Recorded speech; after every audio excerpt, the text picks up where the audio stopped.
आज हम बात करने वाले हैं कि कैसे एक आम आदमी जो एक मिडिल क्लास फैमिली से बिलोंग करता है, किस तरीके से वो अपना खुद का घर प्लान कर सकता है। देखो, हमारा खुद का घर एक सपना होता है सबका। लाइफ का एक बहुत बड़ा डिसीजन होता है जब हम अपना खुद का घर खरीदते हैं। वो हम कैसे खरीद सकते हैं, उसकी कैसे फाइनेंशियल प्लानिंग कर सकते हैं, आज हम इस वीडियो में स्टेप बाय स्टेप सीखने वाले हैं। तो हम बात कर रहे थे राहुल की। राहुल भी एक मिडिल क्लास फैमिली से आता है। अब हम स्टेप 32 पर पहुंच चुके हैं। इससे पहले इस फाइनेंशियल ट्रांसफॉर्मेशन जर्नी के अंदर हमने बिल्कुल बिगनिंग से बात करी थी। राहुल के माइंडसेट से लेकर राहुल कैसे पैसे बनाने वाला है, वो कैसे बिजनेस कर सकता है, कैसे वो एक छोटी सी शुरुआत कर सकता है और फिर वो कैसे धीरे धीरे पैसों को इन्वेस्ट कर सकता है, पैसे को कंपाउंड कर सकता है।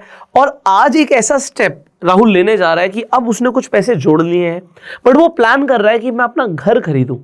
अब घर खरीदना एक बहुत बड़ा डिसीजन, हमने इसके ऊपर बात करी, पर क्या कोई exact step by step formula है जिससे आप अपना घर प्लान कर पाएंगे? आज आप इस वीडियो में जानने वाले हैं।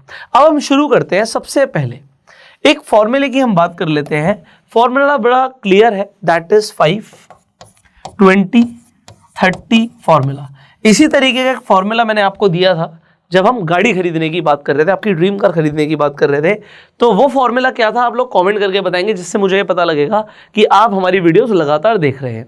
तो अब ये 5-20-30 फॉर्मूला क्या होता है घर खरीदने का? बड़ा पॉपुलर फॉर्मूला है।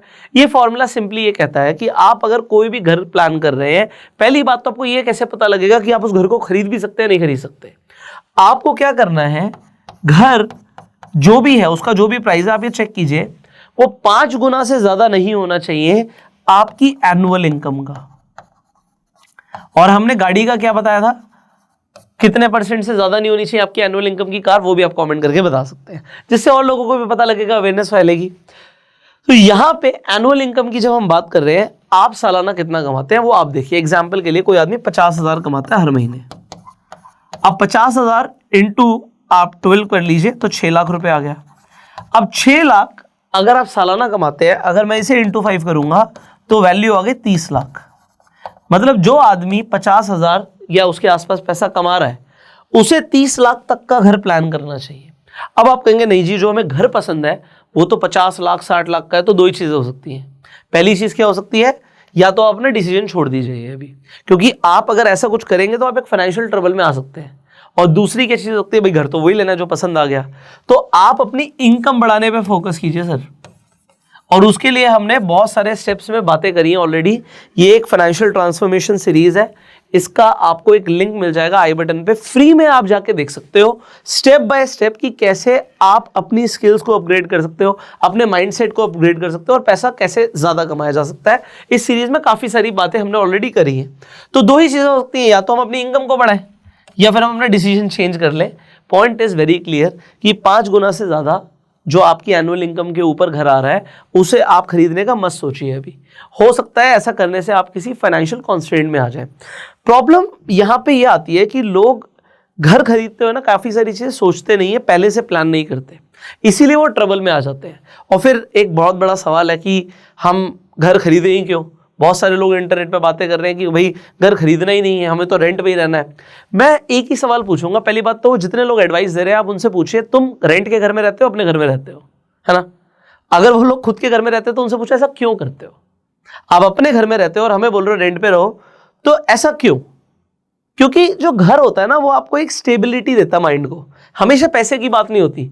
आपके घर में गोल्ड पड़ा है, आपकी मम्मी का गोल्ड पड़ा है, बेच दो उन सबको, जाके पेनी स्टॉक्स खरीद लो, वो तो 200 गुना हो सकते हैं। ऐसा जरूरी थोड़ी होता है। अलग अलग तरीके की इन्वेस्टमेंट्स होती है यार। कोई इन्वेस्टमेंट हमें कम रिटर्न्स देती है, कोई इन्वेस्टमेंट हमें ज्यादा रिटर्न्स देती है। सिर्फ रिटर्न के बेसिस पे इन्वेस्टमेंट्स नहीं की जा सकती जिंदगी में, आप समझ रहे हो? ऐसे तो हम सिर्फ लॉटरी खेलते हैं, उसमें सारे ही पैसा लगा देते हैं, 1 करोड़ रुपए लगा देते हैं, घर बेच के डबल हो गया तो सीधे 2 करोड़ आ जाएगा। ऐसा थोड़ी होता है यार, आप समझो बात को। कई सारी चीजें माइंड को भी स्टेबिलिटी देती है, फैमिली को भी स्टेबिलिटी देती है। किसी आदमी का एक परमानेंट एड्रेस होना भी जरूरी है ना। हर 11-12 महीने में 2 साल में अपना एड्रेस चेंज हो रहा है, आप आधार कार्ड पे चेंज करा रहे हो, ये उसी आदमी को पता होगा जो रेंट पे रह रहा है। जब मकान मालिक आके बोलता है ना रेंट बढ़ा रहे हैं हम, और वो कुछ नहीं कर सकता, वो कोई नया घर सोचेगा, उसे उसके दिमाग में आएगा कि ब्रोकरेज देनी पड़ेगी, फिर मेरे को ढूंढना पड़ेगा, यार अभी मुश्किल से यहाँ पे हम सेट हुए थे, सारा फर्नीचर लेके जाना पड़ेगा। उसे वो ट्रांसपोर्टेशन कॉस्ट भी दिखती है फर्नीचर मूव करने की। क्योंकि लोग बहुत सारी चीजें लाइफ में प्लान करते हैं, ह्यूमंस हैं हम। आपका घर, मैं आपको जेन्युइनली बता रहा हूं, पीटर लिंच भी यही कहते हैं। लोग स्टॉक मार्केट की बात करते हैं, स्टॉक मार्केट में पैसा लगाओ, बहुत अच्छी बात है, बट पीटर लिंच तो बहुत सक्सेसफुल इन्वेस्टर रहे ना, सब उनकी तारीफ करते हैं, सब उनको मानते हैं, एक बहुत सक्सेसफुल इन्वेस्टर फंड मैनेजर रहे हैं। वो ये बोलते हैं अगर आपको स्टॉक मार्केट से पैसा कमाना है तो पहले आपका खुद का घर होना चाहिए। अब आपको कैसा, वो क्यों बोलते हैं? वो इसलिए बोलते हैं क्योंकि जब हम घर खरीदते हैं तो हम उसे बेचने के बारे में नहीं सोचते, बट जब लोग स्टॉक्स खरीदते हैं तो वो पहले उसे बेचने के बारे में सोचते हैं कि हमने 1 लाख के स्टॉक्स खरीद लिए, अरे 1.5 लाख के हो गए, बेच देते हैं। हम घर ऐसा थोड़ी करते हैं, किसी ने अगर 1 करोड़ का घर लिया, 1.5 करोड़ का हो गया तो वो बेच देता है क्या? वो उस घर में रह रहा है भाई, वो कहता नहीं कोई बात नहीं, मेरी चीज है, मैं नहीं बेचता। और लोग इसीलिए धीरे धीरे वेल्दी होते हैं रियल एस्टेट में, क्योंकि वो खरीदने के बाद होल्ड करते हैं लॉन्ग टर्म के लिए। ऑलराइट, तो अगर आप घर प्लान कर रहे हैं, देखो अगर आप इस वीडियो को देख रहे हो तो आप एक मेंटली एक डिसीजन पर आने वाले होगे या पहुंच गए होगे कि मुझे अपना घर लेना है, तभी ये वीडियो आपके काम की है, राइट? इसलिए हम आगे बढ़ेंगे यहां से। तो आपको ये समझ आया, ये 5 गुना एनुअल इनकम से ऊपर का भी आप प्लान मत कीजिए। आप रेंट पर रह सकते हो, ऐसा जरूरी है रेंट पर रहना बुरा होता है, डिपेंड करता है। आपका कहीं एक घर है, कोई एक छोटी विलेज में उसका किसी इंसान का अपना घर है, वो किसी एक मेट्रोपॉलिटन सिटी में काम करने गया, अभी वो घर नहीं खरीदना चाहता, दैट इज ओके, समझ आता है ना, समझ आता है। बट किसी ना किसी टाइम पर जब आप एक लाइफ में स्टेबिलिटी चाहोगे, अगर आपकी जॉब ऐसी है कि आपको बहुत ज्यादा मूव करना पड़ता है तो ठीक है, आप समझ आता है रेंट पे रहना, कुछ टाइम पीरियड के लिए भी समझ आता है रेंट पर रहना, बट घर लेना एक बहुत बड़ा डिसीजन है, और उस डिसीजन को आपको थोड़ा सा सॉर्ट आउट कराने के लिए हम ये वीडियो में आपको कुछ स्टेप्स देने की कोशिश करेंगे। मैं अपनी समझ से देने की कोशिश करूंगा, बाद में इसमें आप अपनी खुद की एक्सपर्टीज भी डाल सकते हो, है ना। सेकेंडली, यहां पर पॉइंट आता है कि ज्यादातर लोग घर लेते हुए होम लोन लेते हैं। सवाल यहां पर यह भी आता है कि हमें लोन पर लेना भी चाहिए, नहीं लेना चाहिए। देखो, घर एक बहुत बड़ा इन्वेस्टमेंट है, गवर्नमेंट भी आपकी हेल्प करती है जब आप घर लोन पर लेते हो, और होम लोन से बढ़िया कोई लोन नहीं होता। एक बिजनेस लोन एक अलग चीज है, तो बिजनेस बढ़ाने के लिए आप लोन ले रहे हो, वो समझ आता है मुझे, और दूसरा मुझे लोन समझ आता है होम लोन। बाकी आप अपनी गाड़ी ईएमआई पर ला रहे हो, अपना फोन ईएमआई पर ला रहे हो, घर की वॉशिंग मशीन भी ईएमआई पर ला रहे हो, वो मुझे इतना समझ नहीं आता ऑनेस्टली स्पीकिंग। इनफैक्ट मैं आपको अपना बता दूं, अगर बैंक के कुछ ऑफर्स आते हैं ना कि ईएमआई पर थोड़े से ज्यादा डिस्काउंट मिल रहा है, तो मैं उसे हटा देता हूँ, क्योंकि इतनी सारी ईएमआई चाहिए नहीं जिंदगी में, आप समझ रहे हो। तो ये आपके लिए इंपॉर्टेंट है। होम लोन 20 साल से ऊपर क्यों नहीं होना चाहिए, इसके ऊपर हम जस्ट अभी बात करने वाले हैं। और यहां पर जैसे लिखा ना 5 टाइम से ऊपर नहीं होना चाहिए, ये मैं आपको लॉजिकल रीजन दूंगा ऐसा मैंने क्यों बोला है। थर्ड, यहां पर बात आती है कि भाई ईएमआई जो आपकी है वो 30% से ऊपर नहीं होनी चाहिए आपकी मंथली इनकम की। अब अगर कोई आदमी यहां पे 50,000 कमा रहा है, 50,000 का 30% हो गया 15,000, तो 15,000 की ईएमआई आनी चाहिए। अब 15,000 की ईएमआई नहीं आएगी जब आप एक घर प्लान करोगे, मैं आपको समझाता हूं क्यों। आप ये इस फॉर्मूले को ही लेके चलते हैं, 5, 20, 30, इसी फॉर्मूले को लेके चलते हैं, फिर मैं कुछ इंपॉर्टेंट बात करूंगा, डाउन पेमेंट के ऊपर हम बात करने वाले हैं जस्ट अभी। तो यहां पर देखिए 5, 20 और 30, 5 गुना से ऊपर हम नहीं लेंगे घर अपनी एनुअल इनकम के, तो 30 लाख तक का हम घर लेंगे। आइए स्क्रीन पर चलते हैं। अब लोग क्या करते हैं, इसके ऊपर हमने एक और वीडियो भी पहले बनाई थी जिसमें हमने बोला था कि मिनिमम 20% आपके पास डाउन पेमेंट में होना चाहिए, ठीक है। तो अब डाउन पेमेंट में आपके पास मिनिमम 20% होना चाहिए। इसका मतलब यह है कि अगर आप 30 लाख का घर ले रहे हैं तो 20% हो गया 6 लाख रुपया। 6 लाख रुपया अगर मैं हटा दूं तो 24 लाख का आप लोन लेंगे। यहां पर आप देख सकते हैं 24 लाख का हमने लोन लिया, हमने टेन्योर डाला यहां पर 20 साल का, और तकरीबन चलो 8.5% में आपको लोन मिल जाएगा। तो आपको यहां पर दिख रहा है कि यार ये इंस्टॉलमेंट आ गई 20,000 रुपए। और अगर कोई आदमी 50,000 कमा रहा है, हमने वो 30 लाख मैक्सिमम जो लिया था वो तब लिया था, ये जो हमने मैक्सिमम लिया था ये मैक्सिमम है 5 गुना, ये हमने तब लिया था जब किसी की इनकम 50,000 रुपए महीना है, पर मंथ कोई 50,000 कमा रहा है। तो आप कहोगे ये वाला यहां पे रूल एप्लीकेबल नहीं हो रहा कि भाई ईएमआई 30% से ऊपर बैठ रही है। अगर कोई 50,000 कमा रहा है तो 15,000 अफोर्ड कर सकता है, बट यहां पर ईएमआई जो आ रही है ये आ रही है 20,000 से 21,000, ऑलमोस्ट 20,828 आ रहा है। तो फिर अब क्या करें इस केस में? आप क्या कर सकते हो, आप ये सोचिए, ये 30% ये देखो जो फॉर्मूले होते हैं ये आपकी हेल्प करने के लिए होते हैं, कोई पत्थर की लकीर नहीं है कि आपको ऐसा ही करना है, बट ये इसलिए होते हैं क्योंकि आपके ना अदर एक्सपेंसेस भी होते हैं। अगर आप सारा पैसा ईएमआई में दोगे तो आप अपने ऊपर क्या खर्च करोगे, आपकी लाइफस्टाइल भी है, आपके घर के लाइवलीहुड एक्सपेंसेस भी हैं, घर में रहोगे तो इलेक्ट्रिसिटी बिल भी आएगा, मेंटेनेंस भी होगी, आपके ट्रांसपोर्टेशन एक्सपेंस भी हो सकते हैं और बहुत सारे एक्सपेंस। अगर आप मैरिड हैं तो फिर आपके और भी एक्सपेंस होंगे, बच्चे तो और भी एक्सपेंस होंगे, इसलिए 30% एक अच्छा अमाउंट है। अब यहां पर हम क्या कर सकते हैं, हम अगर डाउन पेमेंट को बढ़ा दें, अगर हम डाउन पेमेंट को बढ़ा दें, मान लीजिए कोई 6 लाख की जगह 10 लाख की डाउन पेमेंट अरेंज कर ले, तो उसकी जो ईएमआई की इंस्टॉलमेंट है वो और कम हो जाएगी। कायदे से लोग 20% को एक आप कह सकते हो दिमाग में एक अपना एंकर बना के चलते हैं कि हमारा 20% होना चाहिए, बट अगर हम इस 20 को 40 कर दें तो हम सॉर्टेड हो जाएंगे। आपको 40% सोचना है कि मैं डाउन पेमेंट कैसे अरेंज कर सकता हूं। आप कई सारे लोग बोलेंगे यार 40% इज टू मच, तो मैंने आपको बोला कोई पत्थर की लकीर नहीं है, 20% is also good enough, but फिर आपको देखना है कि आपके एक्सपेंसेस बढ़ जाएंगे, ठीक है। तो ईएमआई को कम करने के लिए अगर हम यहाँ पे 40% ले लेते हैं, जो कि अब 30 लाख का अगर हम 40% करेंगे तो 12 लाख रुपए हो गया, और हम 18 लाख रुपए का अगर लोन ले लेते हैं तो अब ये 30% के आसपास आ गया। अब देखिए अगर आपने 18 लाख का लोन लिया तो उस पे इंटरेस्ट 20 सालों में आप जितने का भी लोन ले रहे हो उससे ज्यादा का आप इंटरेस्ट देते हो, और ये बहुत इंपॉर्टेंट चीज है। ये 8.5 लिखा है, सबको जरूरी नहीं है 8.5 पे आपको होम लोन मिले, अभी बीच में होम लोन सस्ते भी हो गए थे, बट अगर हम यहां पर देखें ये 8.5 अगर 9.5 हो जाता है तो यहां पर आपको सीधा 22 लाख रुपए एज एन इंटरेस्ट पे करना पड़ेगा, और अगर ये सिर्फ 8 हो जाता है, आधा % कम हो गया, तो जितना आप प्रिंसिपल अमाउंट दे रहे हो लगभग उतना आपको इंटरेस्ट देना पड़ता है जब भी आप लोन लेते हो। अब यहां पर ना मैं आपको कुछ ट्रिक्स देता हूं जो आपको कोई नहीं बताएगा, चलो ये बहुत इंपॉर्टेंट है, इसके लिए आप मुझे बाद में थैंक यू बोल सकते हो कमेंट्स में। सो मान लीजिए आप में से कई सारे लोगों को होम लोन चल रहा है, आप होम लोन लेने वाले हो। ट्रिक ये है कि अगर आपको महंगा रेट ऑफ इंटरेस्ट पे लोन मिलता है तो आप ले लीजिए। एग्जाम्पल के लिए मान लेते हैं किसी को 9% पे मिला, अब 9% पे किसी को होम लोन मिला, आपने होम लोन लिया, आप उसकी 6 महीने 1 साल आपने इंस्टॉलमेंट्स भी दी। जब भी आप इंस्टॉलमेंट्स देते हैं बैंक बहुत चालाक होता है, आपका 2 तरीके के अमाउंट होते हैं, एक होता है प्रिंसिपल अमाउंट कि लोन कितने का था वो है 18 लाख रुपए, एक होता है इंटरेस्ट अमाउंट। स्टार्टिंग की इंस्टॉलमेंट्स में जो आप इंस्टॉलमेंट दे रहे हो ना, इसमें से क्या होगा, सिर्फ और सिर्फ सबसे पहले इंटरेस्ट कम होगा, प्रिंसिपल कम होगा, तो आप मैक्सिमम इंटरेस्ट दे रहे होगे और प्रिंसिपल कम हो रहा होगा, और बाद की जो आपकी इंस्टॉलमेंट्स होती हैं लास्ट की, उसमें इंटरेस्ट बहुत कम होता है, प्रिंसिपल बहुत ज्यादा होता है। इसका मतलब क्या है, इसका मतलब ये है अगर आपने 18 लाख का लोन लिया, 18 लाख का लोन लिया और 1 साल तक आपने ईएमआई भरी, 1 साल तक ईएमआई भरी, तो 1 साल के बाद अगर आप पूछोगे जाके बैंक को कि मेरा लोन कितना है, तो लगभग 18 लाख ही होगा, मतलब उसमें आएगा आपका 17 लाख कुछ हजार रुपए आपको लोन देना है। आप कहोगे यार मैं तो 1 साल से भर रहा था installment, but point is this कि यहां पे सबसे पहले बैंक आपसे इंटरेस्ट लेता है। अब हैक क्या है, हैक ये है अगर आपने लोन ले रखा है और महंगा लोन ले रखा है, आप ना बैंक में चले जाओ या बैंक में बात करो। बैंक में बात आपको ये करनी है कि मुझे लोन बंद कराना है। आप कहोगे यार कई लोगों को तो बड़ी मुश्किल से तो लोन मिला है, हम बैंक में जाके ये कैसे बोल दे कि लोन बंद कराना है। अगर आप टाइम पे ईएमआई भर रहे थे तो आप है ना बैंक के गुड कस्टमर हो, और बैंक आपको लूज नहीं करना चाहता। जैसे ही आप बैंक को बोलोगे कि मुझे फोरक्लोज कराना है लोन को, मुझे भैया फोरक्लोज कराना है, तो वो आपको एक फोरक्लोजर लेटर देते हैं जिसमें लिखा होता है कि कितना अमाउंट आपका बकाया है, कितना आपको पैसा बैंक को वापस देना है। अब जब आपको वो फोरक्लोजर लेटर देंगे वो इतनी आसानी से देंगे नहीं।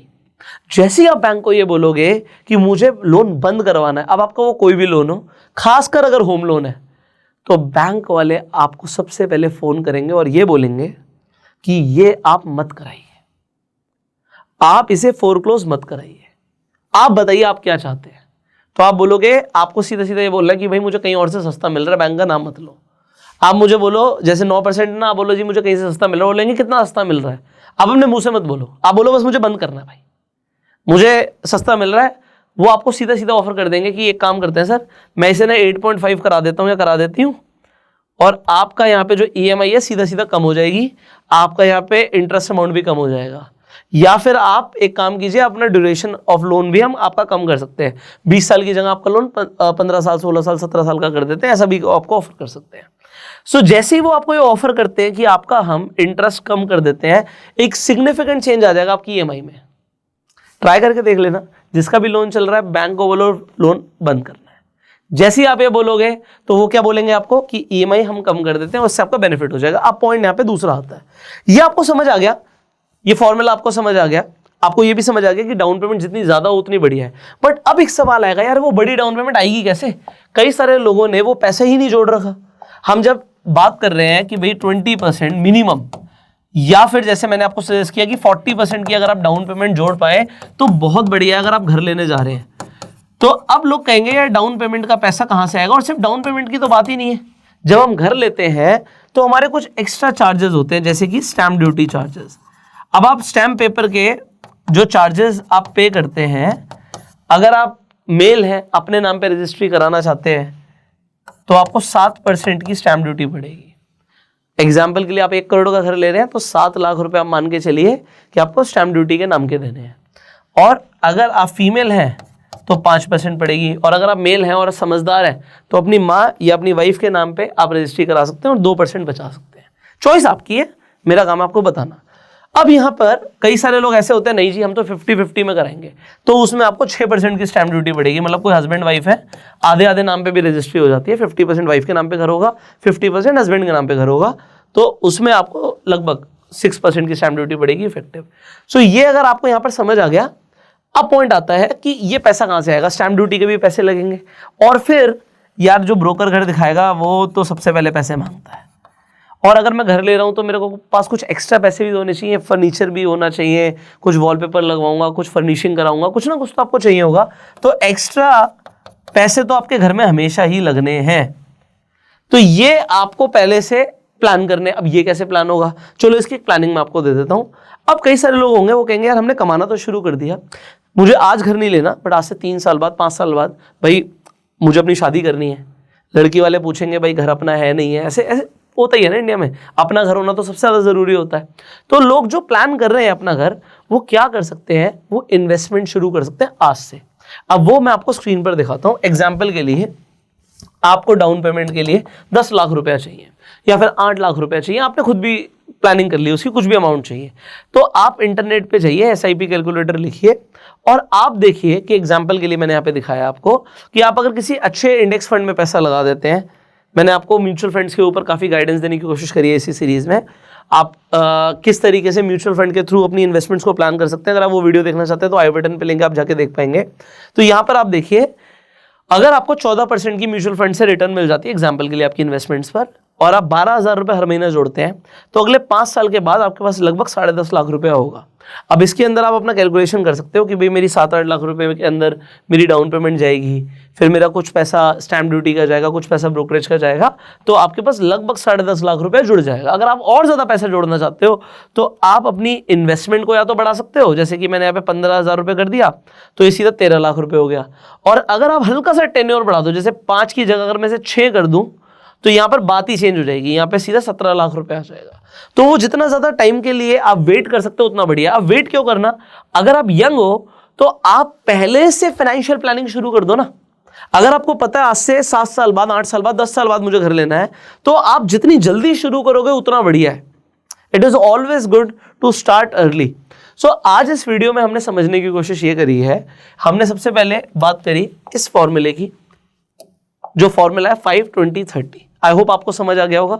जो भी आपकी सालाना कमाई है उसका 5 गुना आप घर अफोर्ड कीजिए। अगर आपको कोई ड्रीम हाउस है, आपको लग रहा है यार वो तो करोड़ों में आएगा, तो फिर अपनी इनकम बढ़ाने के ऊपर ध्यान दीजिए। दूसरा, होम लोन 20 साल से ऊपर मत लीजिए। उसका रीजन अगेन हम होम लोन कैलकुलेटर पर देख लेते हैं। होता क्या, जब आप अपना टेन्योर बहुत ज्यादा बढ़ाते हो तो EMI पर उतना ज्यादा फर्क नहीं आएगा, आपका इंटरेस्ट बहुत ज्यादा बढ़ जाएगा। आप देखिए, मैं आपको समझाता हूँ।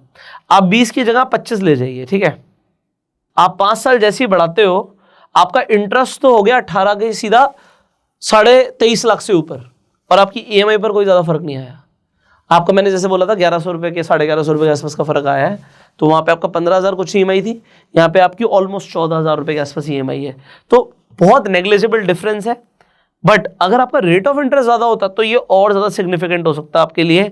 मान लीजिए किसी ने 9.5% पे लिया होता और यहाँ पर 25 साल के लिए वो यहां पर देखिए आप 15,700 रुपए के आसपास की EMI दे रहे हैं, एंड अगर ये 20 साल है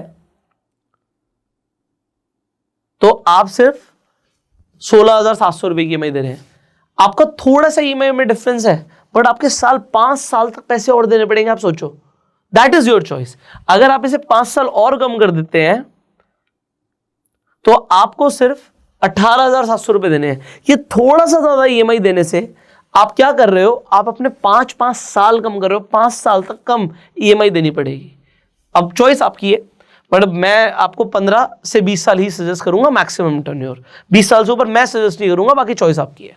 सो ये हमने काफी कुछ इस वीडियो में हमने बातें करी हैं, बट अब घर की प्लानिंग है, रियल एस्टेट तो मेरा एक बहुत कह सकते हो कि एक ऐसा टॉपिक रहता है जिसके ऊपर मैं दिन रात बात कर सकता हूँ, because real estate is something जिससे मुझे लगता है कि लोग लाइफ में रियल मिलियनर्स बनते हैं।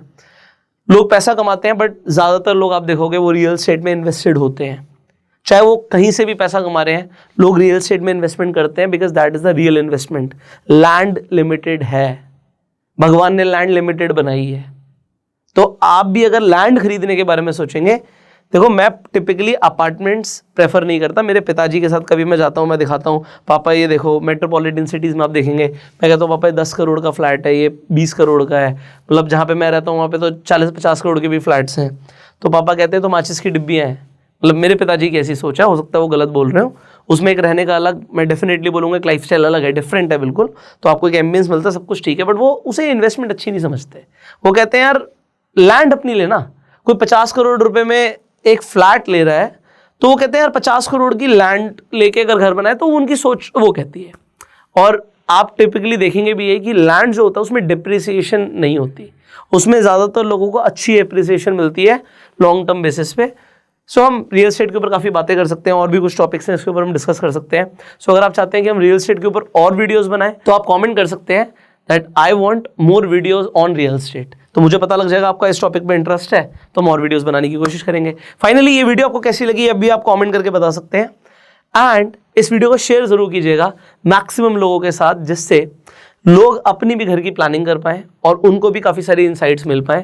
You can like this video, I will see you in the next video. Till that time you can subscribe this channel, click on the bell icon. अगर आप स्टॉक मार्केट में interested हैं, investment शुरू करना चाहते हैं, तो आप फ्री में जाके अपना डीमेट अकाउंट खुलवा सकते हैं। लिंक आपको डिस्क्रिप्शन कमेंट बॉक्स में मिल जाएगा। इनफैक्ट आपका अकाउंट खुलने के बाद आप रेफर एंड अर्न के थ्रू भी पैसे कमा सकते हैं। So start investing. I will see you in the next video. Till that time you are self made and जय हिंद।